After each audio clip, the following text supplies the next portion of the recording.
So the plot of this film is about a piano teacher at a little too, it's gonna be like here, okay.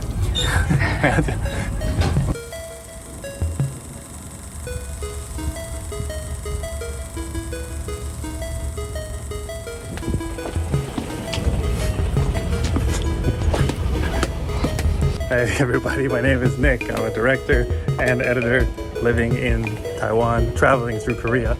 And today I want to talk about a very famous Korean film, a very old Korean film called The Housemaid.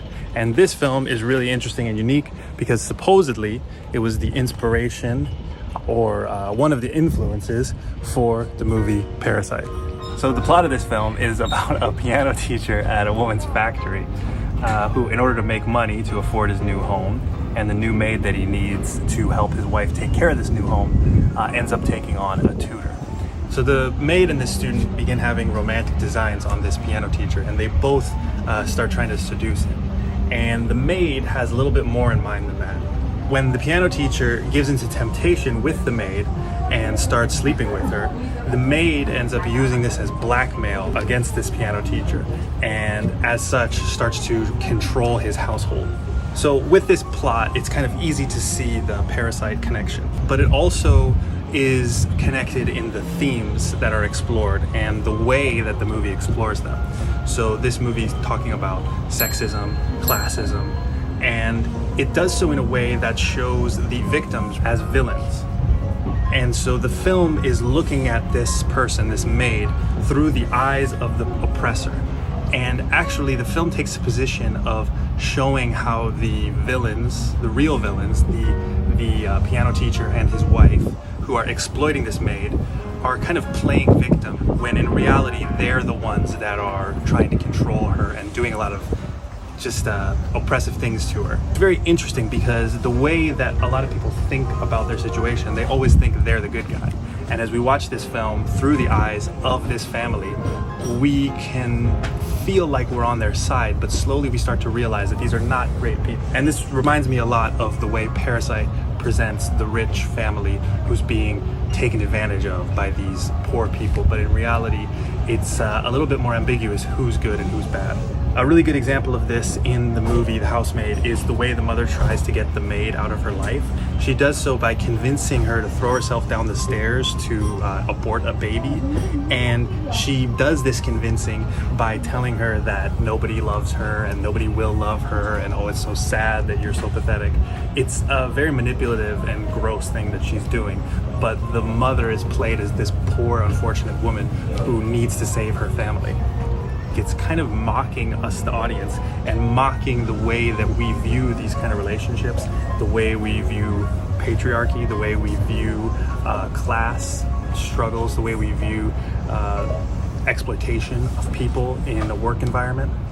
And it's very subversive because it's not presenting it in a clear, straightforward way. It's using a lot of metaphor to do this. And again, we can see the connection between Korean cinema of the future and this movie. And something I read about the film The Housemaid is that you can learn a lot about Korean cinema and its ideas and themes through watching this film. So through watching this film, you can start to understand the way that a lot of Korean directors and Korean filmmakers think about movies. And the one thing that stuck out to me was that this movie cares a lot more about metaphor than realism. The way the actors act and the way that things happen in the film is less realistic and more about serving the point that the director or the writer wants to make.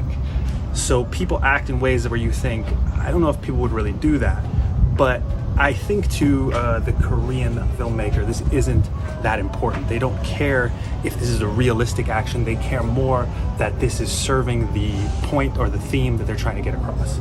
And I think a really good example of that in this film is the rat poison. The piano teacher puts rat poison next to the cups in his cupboard, and that's not something somebody would do.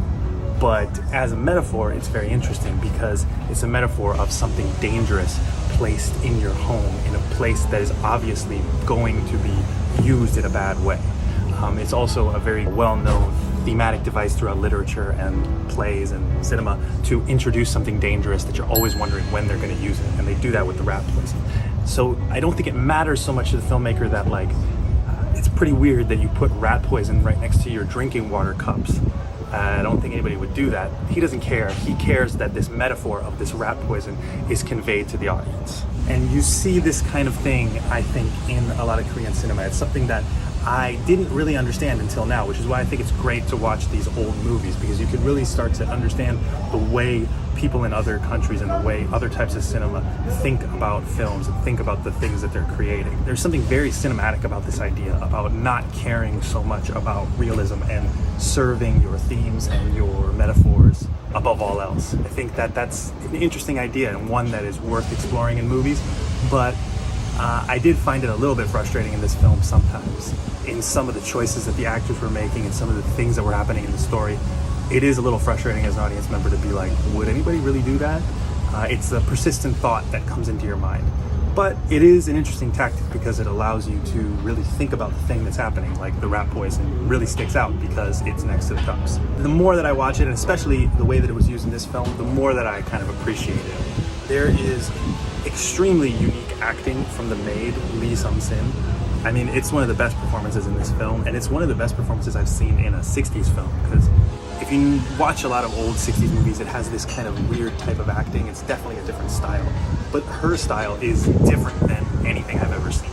The way that she smokes a cigarette is so strange, and the way that she moves her body and the way that she interacts with people, the looks in her eyes, which is interesting because the actress later, when she came back to Korea, she didn't work for a really long time, and she finally came back to Korea and she confessed that she thought she was a really bad actress, but I think she's one of the best actresses in this film, and she's, in my opinion, it's one of the best performances I've seen in a movie from the 60s. The editing and the pacing of this film is pretty slow. It's of the time, as you would expect from a 60s film, but the framing and the cinematography is very unique, and I think stands out as being ahead of its time. You know, there's this one shot of her delivering water up the stairs that comes from the point of view of the water. There's other interesting framing of shots through doors and different angles that are really cool. So the cinematography of this film, I think, is something that can be studied and looked at, and all the different shots are very unique and almost experimental. Like I said, the editing pace is like a little bit slow and it feels a little off, but apparently this film has a missing reel or some missing portions that were pieced together during its restoration, so it's kind of hard to know what the original intent of the editing was. The ending is pretty odd and it's kind of a cliche now, but it is interesting and it does have a point. I won't spoil it, but it's something to look out for. It's kind of an eye roll moment in the year 2023, but it is interesting, and maybe it was really cool in the 60s, I'm not sure. The way that sex is filmed in this in the 60s is so interesting. There's some of the most interesting shots to convey sex that are not overtly sexual, but are very covertly sexual, if you could put it that way. Like, there's a shot, it's maybe one of the coolest things I've ever seen in a movie, where the maid puts all of her hair over the face of the piano teacher. In reality, there's nothing being shown here, but it's one of the most erotic things I've ever seen. So if you are filming erotic kind of sexual stuff, you can really take a cue from this movie, because it shows how to film eroticism without just showing certain, significant body parts. It's showing things that we see all the time, but the way they're used in this movie is very interesting and very well done. It goes back to the experimental quality of the shots and the experimental performance of the actress who played the maid. The final thing that I want to say in this movie is, like, if you really like thrillers, stuff like that, this is an interesting thriller, because in that same vein, it's not really about super stressful situations, but the movie itself is very stressful, and there's like a lot of life and death feeling of it, even though it's kind of a simple idea, and it all takes place in a house mostly. It's a great film to see this kind of tension build. You can see why I think Korean directors now are so in love with the genre of the thriller, and I wonder if it's built upon this movie. It's them kind of trying to emulate this great film from the past. I kind of feel like directors often look back to films that they love in cinema.